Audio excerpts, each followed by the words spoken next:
बिहार में दुर्घटनाओं का कारण क्या? बिहार में साधु साध्वी जी भगवंतों के जो देवलोक गमन यानी कि मृत्यु हो रही है, उसके पीछे मेन रीजंस क्या है? बहुत ही संवेदनशील और गंभीर विषय है, इसीलिए पूरे पेशेंस और फोकस के साथ देखिएगा। बने रहिए इस वीडियो के अंत तक। इस साल तकरीबन 6 से 7 साधु साध्वी जी भगवंतों का बिहार में दुर्घटना के कारण कालधर्म हुआ है और साथ ही हमने बिहार सेवकों को भी खोया। पिछले 10 साल में शायद 50 से 100 के आसपास साधु साध्वी जी भगवंतों का जीवन इसी प्रकार अंत हुआ है। वो हर एक साधु साध्वी जी भगवंत जिन शासन के अनमोल रत्न थे, हर एक श्रमण श्रमणी भगवंत के माता पिता ने अपने कलेजे के टुकड़े को रो रो कर भी जिन शासन को समर्पित किया था, उनको ऐसा विश्वास था कि श्री जैन संघ अवश्य हमारी संतानों की रक्षा करेगा। जब दुर्घटना में अपने संतानों की इस प्रकार मृत्यु होती है, तब वो परिवारों के ऊपर क्या बीतती होगी वो तो वो ही जाने। हम सब जब भी ऐसी दुर्घटना होती है तब इकट्ठे होकर शायद मीटिंग्स करते हैं, भाषण करते हैं, बड़ी बड़ी बातें भी करते हैं, लेकिन दूसरे ही दिन से हम सब अपने अपने काम में लग जाते हैं। और अब तो ज़माना और तेज़ है। एक्सीडेंट की बात सोशल मीडिया पर देखी, महात्मा का देवलोक गमन हुआ, सोशल मीडिया पर पोस्टिंग की, 1 घंटे में तो शायद भूल भी जाते हैं। आज से लगभग 14 से 15 साल पहले परम पूज्य मुनिराज श्री जम्बू विजय जी महाराज साहब जैसलमेर की ओर विहार करके जा रहे थे। उस वक्त पर वो महापुरुष का भी इसी प्रकार दुर्घटना में ही कालधर्म हुआ था। वे 17 लैंग्वेजेस के ज्ञानी थे, 17 भाषाओं के ज्ञानी थे। विदेशी लोग उनके पास पढ़ने के लिए आते थे। इतने निस्पृह थे कि संपूर्ण पात्रता होने के बावजूद भी उन्होंने कोई पदवी नहीं ली थी। जैसलमेर भी वे दर्शन करने नहीं जा रहे थे, लेकिन वहाँ के ज्ञान भंडार में हजारों हस्तलिखित प्रतियां हैं और पाकिस्तान की सरहद पर ही आए हुए उस गांव के ज्ञान भंडार का कभी बम विस्फोट आदि से विनाश न हो जाए, इसलिए वे तमाम प्रतियों को कंप्यूटराइज करने के काम में लगे हुए थे, ताकि भविष्य में अगर ज्ञान भंडार को कुछ हो भी जाए तो भी कम से कम कंप्यूटर में तो हजारों प्रतियों की सुरक्षा रहेगी। ये हजारों प्रतियां हमारे जिन शासन की अमूल्य धरोहर है। उसकी कीमत हमारे जैसे संसारी लोग शायद नहीं समझ पाएंगे, हम तो शायद उसे रद्दी ही समझेंगे, लेकिन ज्ञानियों के मन में उसकी कीमत अरबों रुपए से भी तोली नहीं जाती ऐसी है। ऐसे ज्ञान भंडार का बहुत ही इंपॉर्टेंट काम बाकी था और उसी के लिए वे महापुरुष जैसलमेर जा रहे थे और एक्सीडेंट में उनका कालधर्म हुआ। हमने एक बहुत ही अद्भुत महात्मा को खोया। उस वक्त भी बड़ी बड़ी सभा हुई थी, बड़े बड़े लोगों ने भाषण भी दिए थे, लेकिन उस बात को आज 14 से 15 साल होने को आए, फिर भी हम हर साल 10 से 20 से 30 साधु साध्वी जी भगवंतों को खो रहे। ऐसा क्यों? परम पूज्य आचार्य भगवान श्रीमद विजय महाबोधि सुरेश्वर जी महाराज साहब की प्रेरणा से विहार सेवा ग्रुप शुरू हुआ और आज भारत भर में हजारों युवा विहार सेवा में अपनी सेवा दे रहे हैं। इसी के साथ अलग अलग विहार सेवा ग्रुप्स भी अद्भुत सेवा दे रहे हैं और इसी कारण वो सभी युवाओं की सेवा अत्यंत सराहनीय है। जितनी अनुमोदना की जाए उतनी कम है। अगर ये सेवा नहीं होती तो अभी जितने कालधर्म हो रहे हैं, एक्सीडेंट्स हो रहे हैं, शायद उससे भी डबल या ट्रिपल कालधर्म होते, लेकिन ऐसा नहीं हुआ। उसका क्रेडिट भारत भर के हजारों विहार सेवा वाले युवाओं को मिलता है। फिर भी हर साल अभी भी जो 10, 20 या 30 विहार दुर्घटना हो रही है, उसे हम इग्नोर नहीं कर सकते हैं, एक भी इग्नोर नहीं कर सकते हैं। आज हम इस प्रस्तुति के माध्यम से सिर्फ 13 अलग अलग पॉइंट्स में ऐसी दुर्घटनाओं के रीजंस खोजने का और सॉल्यूशंस भी ढूंढने का प्रयास करेंगे। पॉइंट नंबर 1, जब भी दुर्घटना होती है तब 2 या 3 बातें लगभग हमारे मन में फिक्स आ ही जाती है। अनूप मंडल का काम होगा, ड्राइवर शराब पीकर चला रहा होगा, ड्राइवर को झपकी आ गई होगी आदि। ये सब कारण कम ज़्यादा परसेंटेज में सही भी हो सकते हैं, लेकिन हमें और भी कुछ कारण लग रहे हैं और आज वो खुलकर बताना चाहते हैं। ये कड़वा सच है, तो किसी को भी इस वीडियो के माध्यम से दुख हो सकता है, तो सभी के सामने पहले से ही क्षमा याचना करते हैं। हमारा मकसद गुरु भगवंतों की निंदा करने का नहीं है, हमारा मकसद श्रावक या श्राविका को ठेस पहुंचाने का भी नहीं है, लेकिन कड़वी गोली जैसे इस कड़वे सच से विहार दुर्घटनाओं को रोकने का है। पॉइंट नंबर 2, विहार दुर्घटनाओं के अनेक कारणों में से एक बड़ा कारण है साधु साध्वी जी भगवंतों के बेवजह के यानी कि अनावश्यक एक्स्ट्रा विहार और वो विहार करवाने वाले भक्त श्रावकगण। जी हाँ, विहार साधु जीवन का आचार है, नो डाउट, वो करना है, लेकिन एक्स्ट्रा नहीं। यहाँ पर एक बात जानने जैसी है कि एक साल में 12 महीने होते हैं, उसमें 4 महीना चातुर्मास, 8 महीना शेषकाल कहा जाता है। ये 12 महीने कैसे रहना, उस विषय में साधु भगवंतों की व्यवस्था अलग है और साध्वी जी भगवंतों की व्यवस्था अलग है। साधु भगवंतों को शेष काल के 8 महीने में 8 स्थान में 1-1 महीना रहना है और एक स्थान में चातुर्मास यानी कि 4 महीने तक रहना है। इसे 9 नवकल्पी विहार कहते हैं। बीच में एक स्थान से दूसरे स्थान में जाने के लिए जितना आवश्यक हो उतना ही विहार करते हैं। साध्वी जी भगवंतों को शेष काल के 8 महीने में 4 स्थान में 2-2 महीना रहना है और एक स्थान में चातुर्मास के लिए 4 महीना रहना है। ऐसे 4+1 स्थान यानी कि 5 स्थान में पूरा साल बिताना है। इसे पंचकल्पी विहार कहते हैं। पुराने जमाने में शास्त्रों की विधि अनुसार इस तरह विहार किया जाता था। यहाँ पर सवाल खड़ा होता है कि साध्वी जी भगवंतों को कम विहार क्यों, एक महीना के बजाय 2 महीना क्यों? जवाब यह है कि साध्वी जी भगवंतों को अपने शील की रक्षा करनी है। अधिक विहार में शील की रक्षा के विषय में अधिक चिंता रहेगी। दूसरी बात, साध्वी जी भगवंतों को जिस प्रकार की सुरक्षा अनुकूलता चाहिए वैसे स्थान भी कम मिलते हैं, इसलिए उनको 4 स्थान में 2 महीना रहना है। साधु भगवंतों को पुरुष होने के कारण से साध्वी जी जितनी चिंता नहीं रहती। साधु भगवंतों के लिए योग्य स्थान भी आसानी से मिल सकते हैं, इसलिए उनको 8 स्थान में 1 महीना रहना है। आज भले इस तरह से व्यवस्था शायद न के बराबर चल रही हो, लेकिन इससे हमको इतना तो पता चलता है कि साधु साध्वी जी भगवंतों का ज्यादा विहार करना शास्त्रकारों को मंजूर नहीं है। इसके पीछे भी लॉजिकल रीजंस है, वो हम आगे जानेंगे। ये सब मैंने गुरु भगवंतों के पास से जाना है। उन्होंने ये भी बताया कि प्रभु महावीर भी गांव से गांव विहार करते थे, यानी कि प्रभु जिस गांव में रुके हैं उसके बाद नजदीक में जो गांव होता है वहां पर विहार करके पहुंचते और रुकते। लगभग 3 या 4 किलोमीटर का विहार होता, और इतना कम विहार होने के कारण से ही वे सुख से शाता से विहार करते थे। अगर लंबे विहार हो तो शरीर को थकान तो लगती ही है। पॉइंट नंबर 3, मान लेते हैं कि आज के काल में कुछ कारणवश ऐसा नहीं हो रहा हो, लेकिन इसका मतलब ये तो नहीं है ना कि 8 महीना विहार करते ही रहे। चातुर्मास पूरा होते ही लगभग हजारों साधु साध्वी जी भगवंतों के ताबड़तोड़ विहार शुरू हो जाते हैं। वो भी छोटे नहीं लेकिन लंबे लंबे 500 किलोमीटर, 1000 किलोमीटर, 1200 किलोमीटर का विहार शुरू होता है। कोई तीर्थ यात्रा के लिए तो कोई नब्बाणु, संघ, उपदान, प्रतिष्ठा आदि में निष्ठा प्रदान करने के लिए, यानी कि एक बड़े टारगेट के साथ विहार शुरू होते हैं। आज शासन में अनेक शुभ कार्य हो रहे हैं। हर एक कार्य जिन शासन की प्रभावना बढ़ाने वाले हैं, जैन संघ की आराधना बढ़ाने वाले हैं, नो डाउट। इसलिए कोई भी कार्य गलत नहीं है, करने जैसे ही है। सवाल सिर्फ इतना है कि ये सब कार्यों के लिए साधु साध्वी जी भगवंतों को एक्स्ट्रा विहार करवाना क्या वो उचित है? यहाँ पर एक बहुत बड़ा प्रश्न खड़ा होता है कि एक उपधान, एक नब्बाणु, एक चातुर्मास या फिर एक अंजनशिला का प्रतिष्ठा की कीमत ज्यादा है या फिर एक साधु या साध्वी जी की जिंदगी की कीमत ज्यादा है? पॉइंट नंबर 4, सिर्फ एक अंजनशिला का के लिए साधु साध्वी जी भगवंत 500,000 किलोमीटर का विहार करेंगे। सिर्फ एक नब्बाणु करवाने के लिए या फिर एक उपधान या फिर एक चातुर्मास करवाने के लिए साधु साध्वी जी भगवंत सैकड़ों हजारों किलोमीटर का विहार करेंगे। वो करवाने वाले होंगे भक्त श्रावक। उनकी भावना अच्छी तो होगी लेकिन शायद विवेक की कमी है। आज क्या हो रहा है वो खुले दिमाग के साथ देखते हैं। हम किसी को पर्सनली टारगेट नहीं कर रहे, सिर्फ उदाहरण के तौर पर समझते हैं। मान लो कि मुंबई का कोई धनवान श्रावक या फिर कोई संघ नया मंदिर बना रहा हो, वहाँ की अंजनशिला का प्रतिष्ठा वो अपने माने हुए गुरु भगवंत के हाथों से ही करवाना चाहते हैं, और वे गुरु भगवंत फॉर एग्जाम्पल चेन्नई में होंगे, तो भक्त श्रावक उनको आग्रह करके मुंबई बुलाएंगे। साधु भगवंत भी उनके आग्रह के सामने झुककर 1200 किलोमीटर का विहार स्वीकार कर लेते हैं, और फिर रोज के ताबड़तोड़ 20 से 30 किलोमीटर का विहार शुरू होता है। और ये तो एक कार्यक्रम हुआ। उसके 1 महीने के बाद पालीताना में समर वेकेशन की नब्बाणु होगी, तो मुंबई से फिर 600 से 700 किलोमीटर वापस पालीताना फास्ट विहार करना। उसके बाद चातुर्मास यदि मुंबई में होगा तो वापस उतना विहार करके फिर से मुंबई आना। आप सोचो, तकरीबन 2600 किलोमीटर का विहार हो गया। 2600 किलोमीटर, जी हाँ। इसमें यदि 700 किलोमीटर और जोड़ दो तो पता है डिस्टेंस कितना होता है? उतना जितना कश्मीर से कन्याकुमारी का है।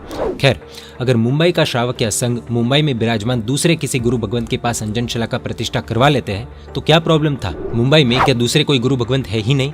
और ऐसा हो जाता तो चेन्नई के साधु भगवंत का 1000 किलोमीटर का एक्स्ट्रा विहार बच जाता। ठीक ऐसे ही पालीताना में नब्बाणु के लाभार्थी ने भी नजदीक में रहे हुए दूसरे कोई गुरु भगवंत के पास नब्बाणु करवा ली होती तो चेन्नई के साधु भगवंत को 1200 किलोमीटर मुंबई वाला प्लस 700 किलोमीटर का मुंबई से पालीताना का एक्स्ट्रा विहार होता ही नहीं।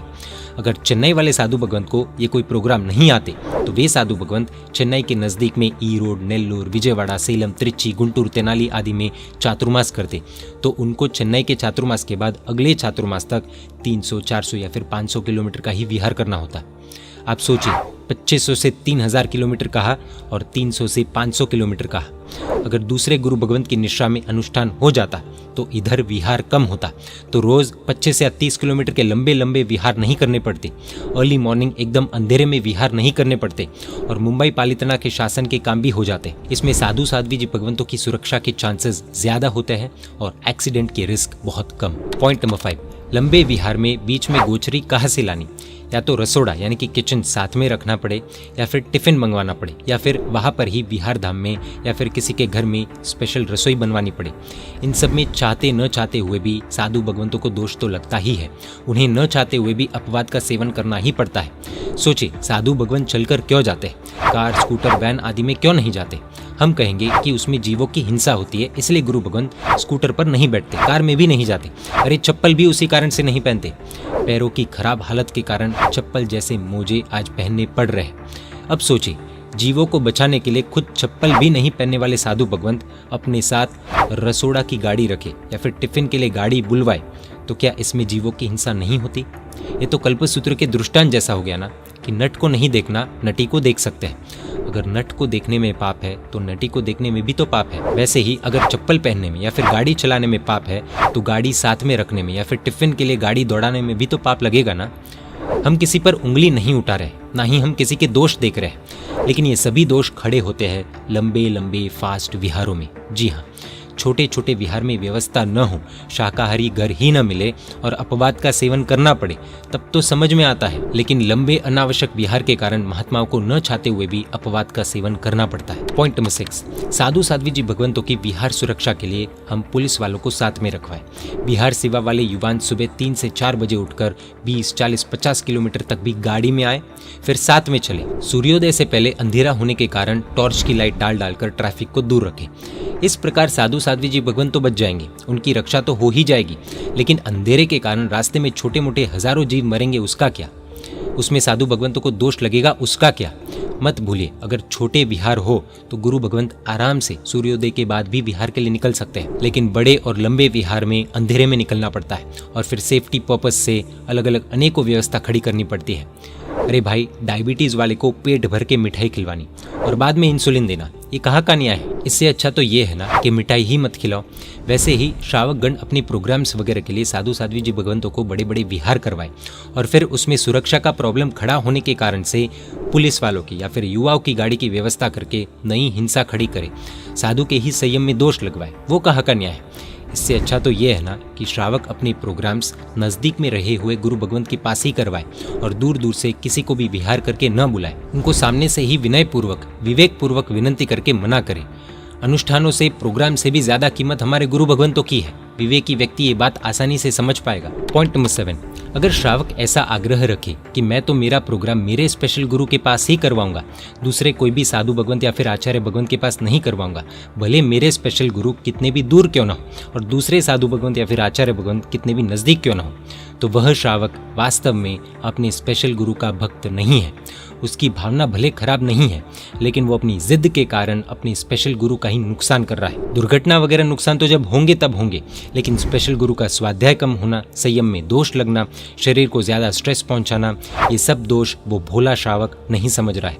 उसकी गुरु भक्ति में नादानियत, नासमझी भरी पड़ी हुई है, विवेक नहीं है। गुरु के राग में इतना रागी भी नहीं होना चाहिए कि गुरु की जान को अथवा गुरु के संयम को ही खतरे में डाल दे। पॉइंट नंबर 8, फास्ट ट्रेन जैसे छोटे स्टेशन पर नहीं रुकती है, सिर्फ वहां से पास हो जाती है, वैसे ही आज ज्यादातर साधु साध्वी जी भगवंत बीच के छोटे छोटे गांव में रुकते ही नहीं है। 1 महीना तो छोड़ो, 24 घंटे भी नहीं, बीच में अनेक गाँव शहर आते हैं जहाँ पर वहाँ रहने वाले जैन तड़प रहे, विनंती करते, भक्ति करते, लेकिन उनके वहाँ पर कोई नहीं रुकता। एक ही जवाब आता है, हमको आगे पहुंचना है, हमारे पास दिन कम है। गुजरात में रहने वालों को शायद ऐसा लगता है कि दक्षिण भारत में जैन लोग है ही नहीं, लेकिन आपको बता दें, गुजरात राजस्थान की तरह ही दक्षिण भारत में ऐसे छोटे बड़े अनेक गांव शहर हैं जहां पर अनेकों जैन रहते हैं, जहां पर साधु साध्वी जी भगवंतों का विचरण तो है, लेकिन लगभग फास्ट ट्रेन जैसा है। अब सोचो, उनको साधु साध्वी जी भगवंतों का संपर्क नहीं होगा, उनके उपदेश नहीं मिलेंगे, तो वो जैन धर्म में कैसे स्थिर रहेंगे, कैसे आगे बढ़ेंगे? फिर हम छाती पीटे कि आज की जनरेशन शराब, सिगरेट आदि व्यसनों में डूब गई है, लड़कियां अजैन लड़कों के साथ भाग जाती है, सबका कैरेक्टर बिगड़ा हुआ है, जैन लोग धर्म परिवर्तन कर रहे हैं, तो ये चिल्लाने का मतलब क्या है? ये तो होने ही वाला है। लेकिन इसके जिम्मेदार कौन है? साधु साध्वी जी भगवंतों को लंबा लंबा फास्ट विहार कराने वाले भक्त श्रावकगण। छोटे छोटे गांवों में, शहरों में बिखरे हुए जैनों के जैनत्व की रक्षा वहां पर साधु साध्वी जी भगवंत रुक कर ही कर पाएंगे। रुकेंगे ही नहीं तो उन्हें ज्ञान कैसे दे पाएंगे, और रुकेंगे कैसे, क्योंकि फास्ट एंड लॉन्ग विहार है। पॉइंट नंबर 9, सिर्फ एक बार सोचिए, हमारे बच्चे स्कूल कॉलेज में पढ़े नहीं, सिर्फ घूमते रहे, तो उनके भविष्य का क्या होगा? क्या हम ऐसा चला लेंगे? नहीं ना। बच्चों को रोज़ स्कूल कॉलेज भेजते ही है ना, ज़बरदस्ती पढ़ाई करवाते हैं ना, नानी के घर भी वेकेशंस में भेजते हैं। क्यों? क्योंकि पढ़ाई पर इम्पैक्ट नहीं पड़ना चाहिए।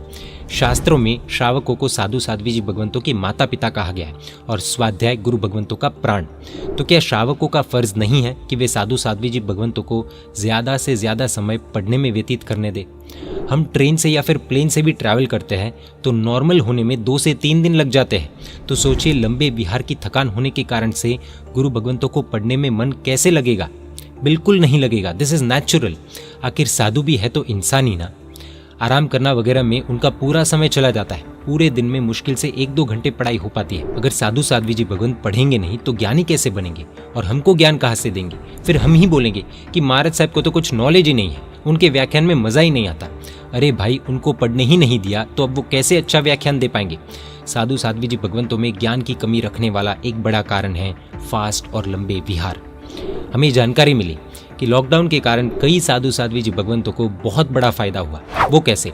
तो लॉकडाउन के दौरान विहार नहीं कर पाने से और अनुष्ठानों का आयोजन नहीं होने से गुरु भगवंतों के स्वाध्याय में बहुत बढ़ोतरी हुई। कई महात्माओं ने वाचनाएं दी, कई महात्माओं ने लेखन कार्य किए और कई महात्माओं ने अद्भुत रचनाएं भी की है।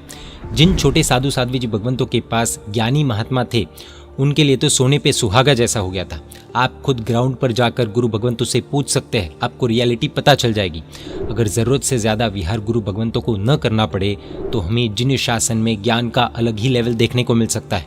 पॉइंट नंबर 10, साधु साध्वी जी भगवंतों को अनेक तीर्थ की यात्रा करने का भी कई बार मन होता है।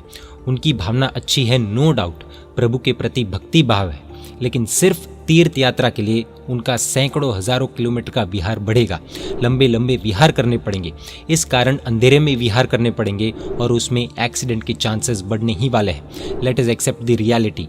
भारत में हर साल हजारों की संख्या में रोड पर गाड़ियां, ट्रक्स आदि बढ़ते ही जा रहे हैं। नीति आयोग की रिपोर्ट देखें तो पूरे भारत में 2022 में लगभग 40 लाख ट्रक्स थे और 2050 तक 1,70,00,000 ट्रक्स भारत में दौड़ेगी, यानी कि अगले 25 से 30 साल में 4 गुना से भी ज्यादा।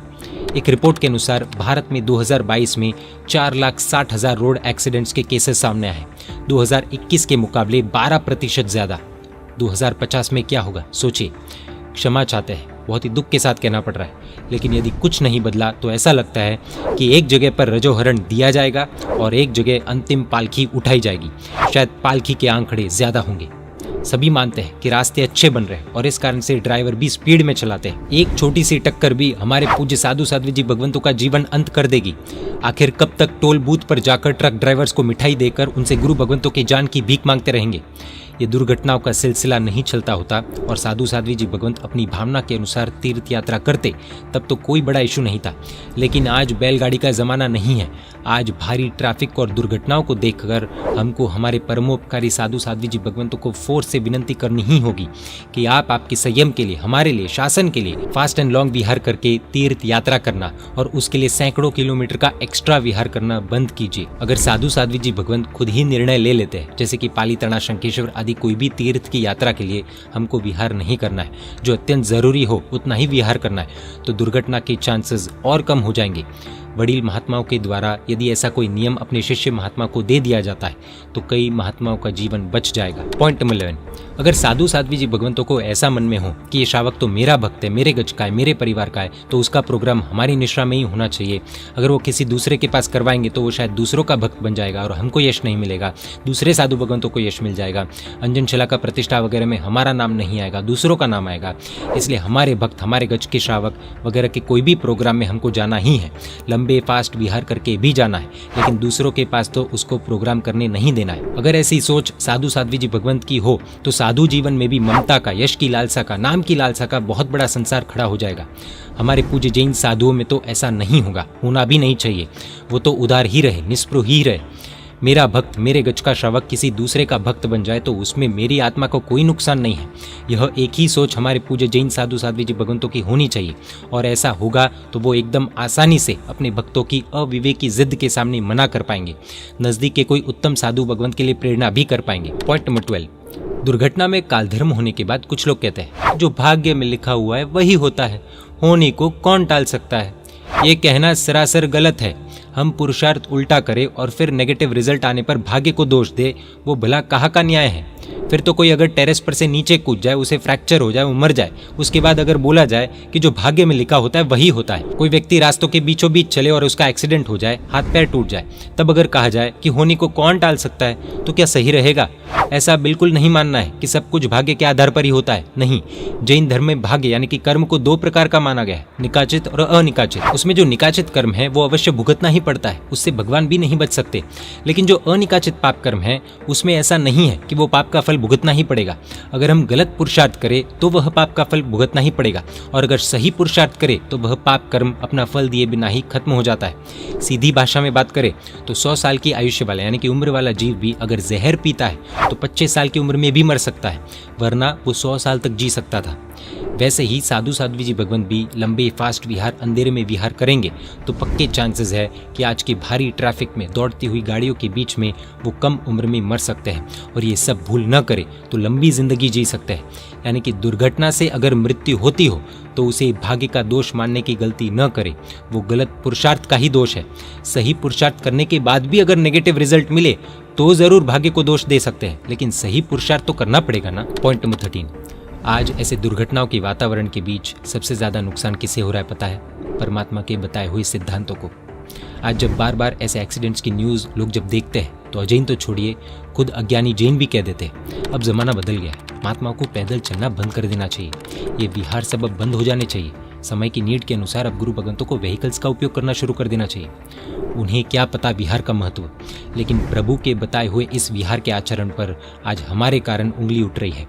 अजैन लोग तो हंसते हैं कि ये जैन लोग इतनी वाह करके ठाट बाट से ढोल नगाड़े के साथ दीक्षा देते हैं और फिर अपने साधुओं को ऐसे हाईवे पर मरने के लिए छोड़ देते हैं। ये शासन निंदा, विहार की निंदा, साधु भगवंतों के आचरण की निंदा का कारण क्या, जरूर सोचिएगा। इस तरह से मृत्यु देखकर क्या कोई जैन धर्म अपनाएगा? किसी अजैन परिवार में जन्मे बालक को जैन धर्म की दीक्षा लेनी हो तो क्या उसके माता पिता दीक्षा की अनुमति देंगे क्या? मत भूलिए, शासन को कई बड़े बड़े विरल महात्मा छोटे छोटे गांव में से, जन्म से अजैन परिवार से, महात्माओं के छोटे छोटे गांव में विचरण के कारण प्राप्त हुए हैं, जिन्होंने देश की संस्कृति के लिए एक से एक अद्भुत कार्य किए हैं। सोचिए, एक महात्मा को तैयार करने में कितने ही बड़े बड़े आचार्य भगवंतों की, गुरु भगवंतों की शक्ति लगती है, और वो सब कुछ एक झटके में खत्म।